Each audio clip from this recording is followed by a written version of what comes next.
All right. Hey, how y'all doing? We are back for another review of Black Ink Crew Chicago. We are now at season 5, episode 9. So, let's get into it. So we are coming off of yet another fight between Charmaine and Lily, because of the whole N-word fiasco they had going on uh back in episode 8. So, yeah. Everybody's at the shop talking about the incident, and Don, and everybody's just talking about jobs or whatever jobs they used to have, just kicking the shit at the shop. And Don lets us know that he used to sell vacuum cleaners, which, seeing your big musclehead ass come to my door asking about a vacuum cleaner, I wouldn't be opening the door, but okay, Don, get your money. I guess that was back in the day or whatever. And Bella says, hey, since we're talking about jobs, does Lily still have hers? As we recall, last episode, Ryan gave Lily some time off to reflect on her actions and why she's the center of most of the drama that happens in the shop. Blah, blah, blah. Whoop de whoop. Um,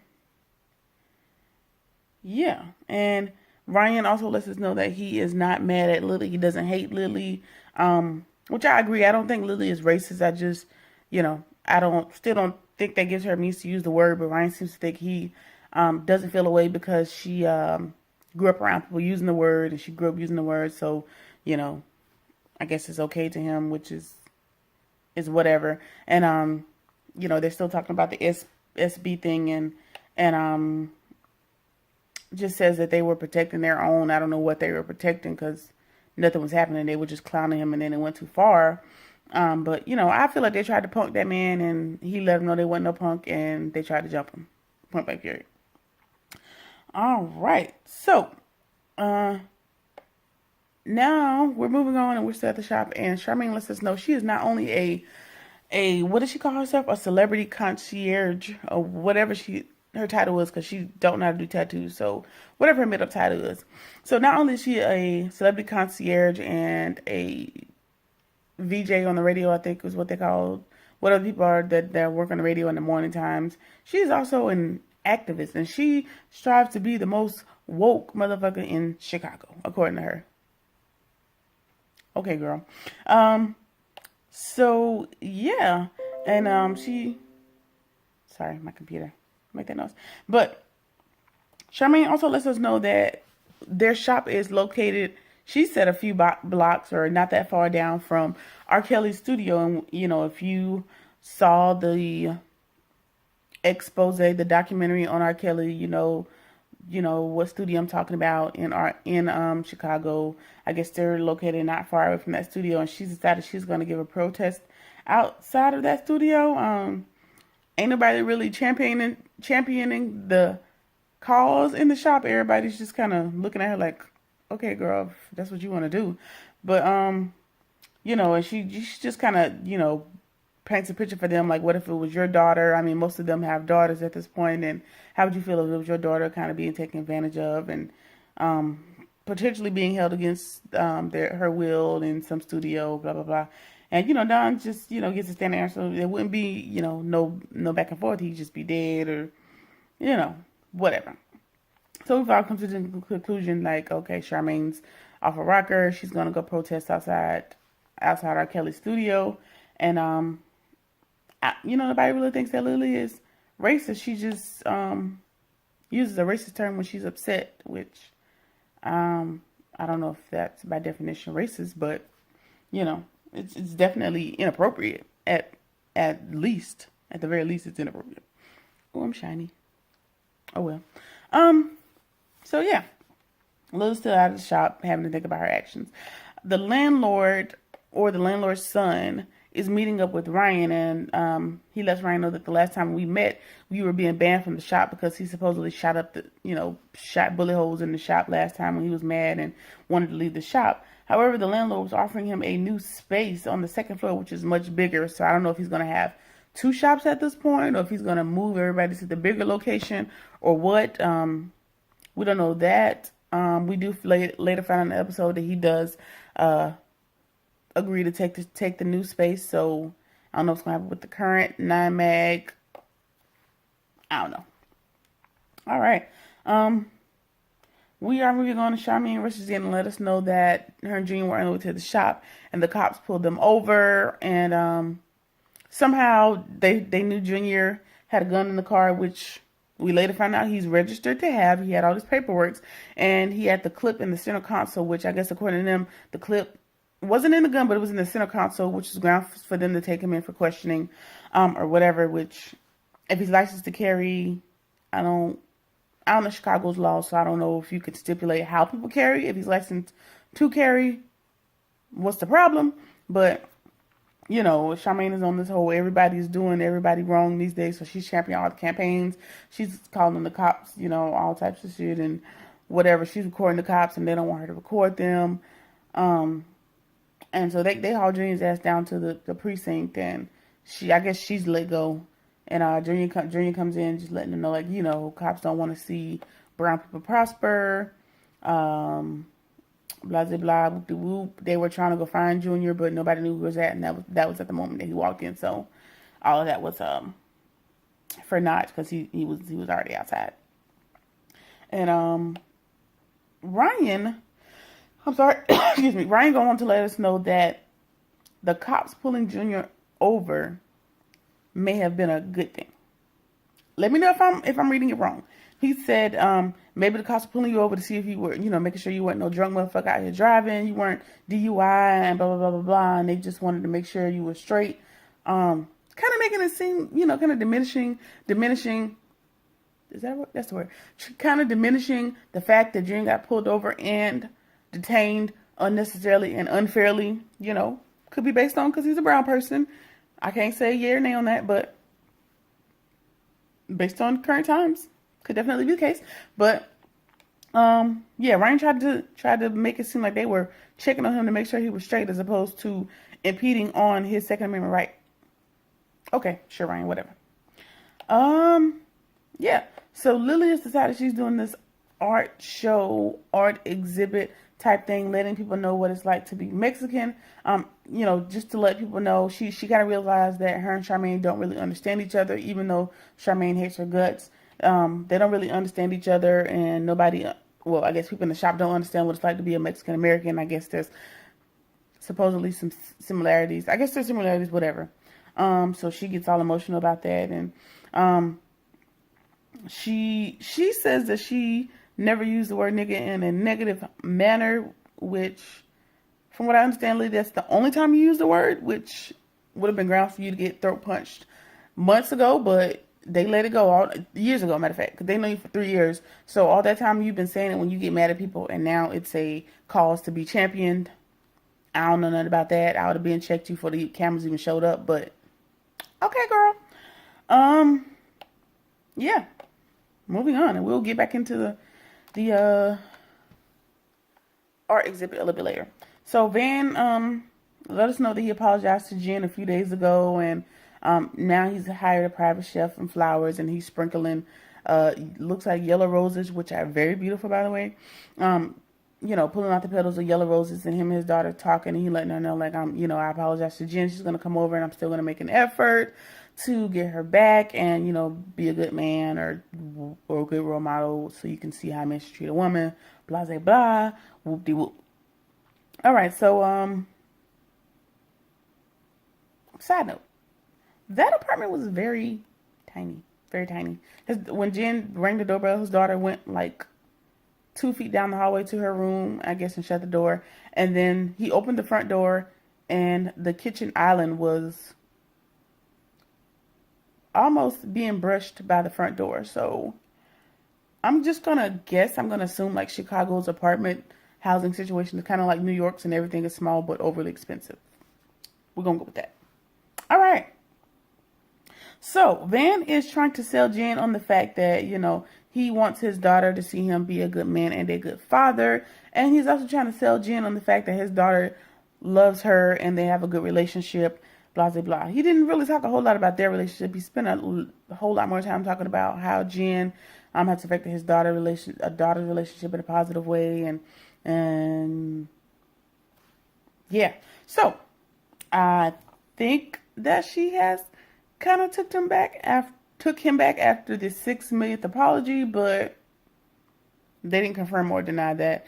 He was just wiping tears off of her eyes, and he was rubbing as opposed to blotting, which wipes off her makeup. She was like, "Nah, nigga, that ain't how you take makeup off. You blot that, you blot that shit." Shout out to Frank Lucas. If you don't wipe that shit off, you blot it. But that was the end of the conversation. So I guess they made up. Which, doesn't Jen live there? So where would she have been all this time since Vegas? I don't know. Whatever. We're gonna stick with the storyline. TV magic, remember?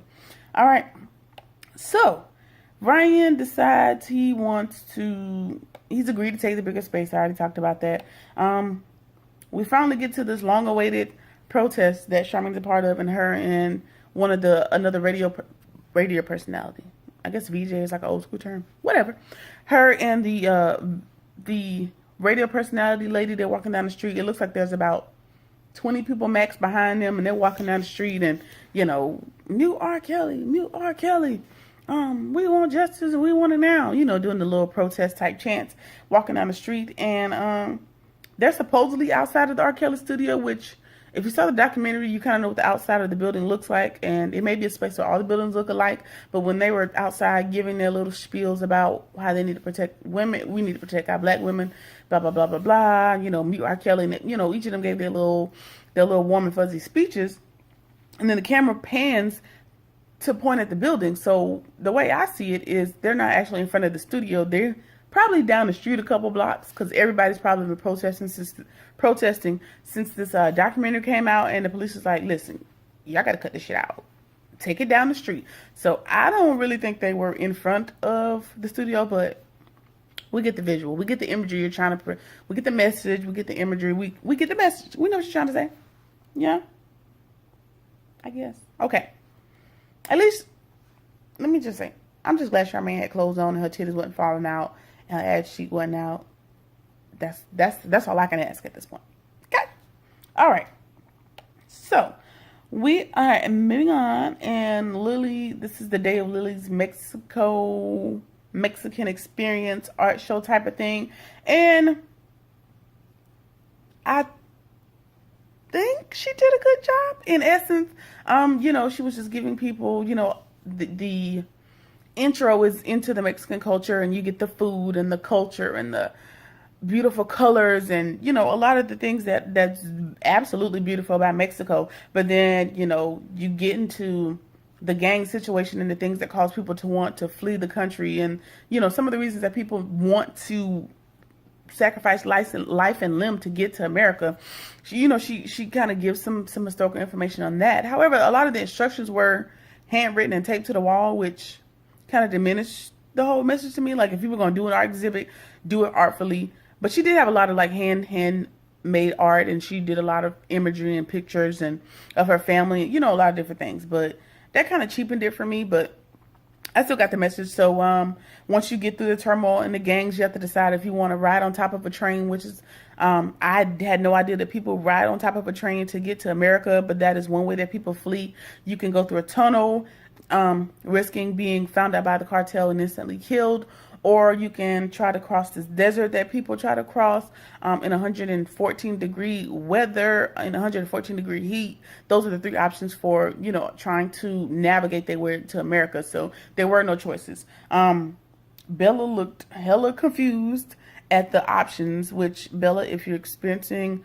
somebody that's fleeing a war-torn country, there's no express pass. There's no red eye. There's no Spirit flight says. So immerse yourself. She was so confused, but she told a good story. I don't know if it was sufficient by way of apology for your words and or actions against people that have a lot in common with you and your people. But okay, girl, I get it. We're just gonna go take it at face value, right? All right, so it went off good, and Ryan showed up, and her mom showed up. Her mom tells her she's proud of her, and all that jazz.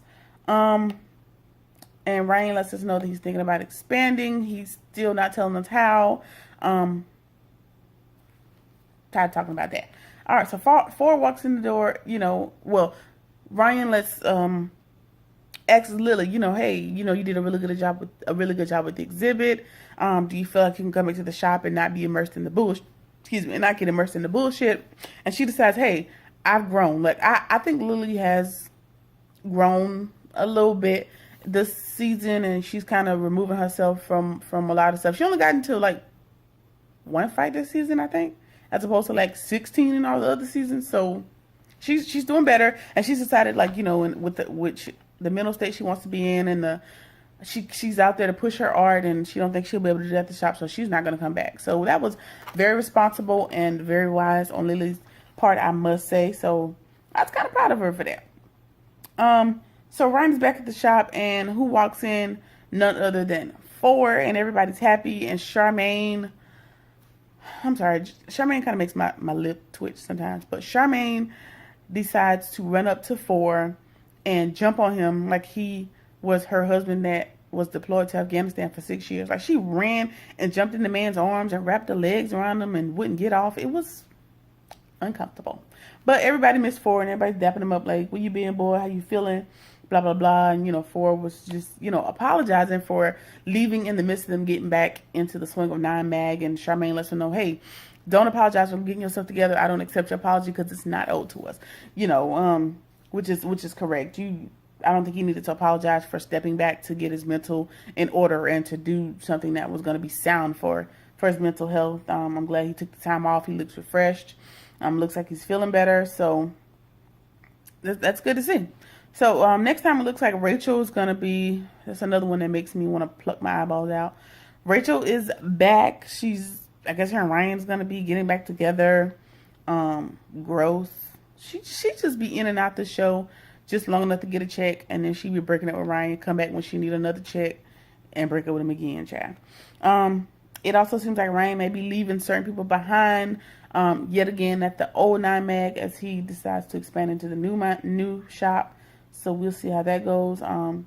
Also Don, the little, I ain't gonna call it little, but the Netflix special that Don got, looks like he has been automatically renewed for season 2, so that's good, but the preview also shows that Ashley's not excited about it, so that's going to be a pain in her existence, and she's not going to be excited. So, yeah, so that's season 5, episode 9 of Black Ink Crew Chicago.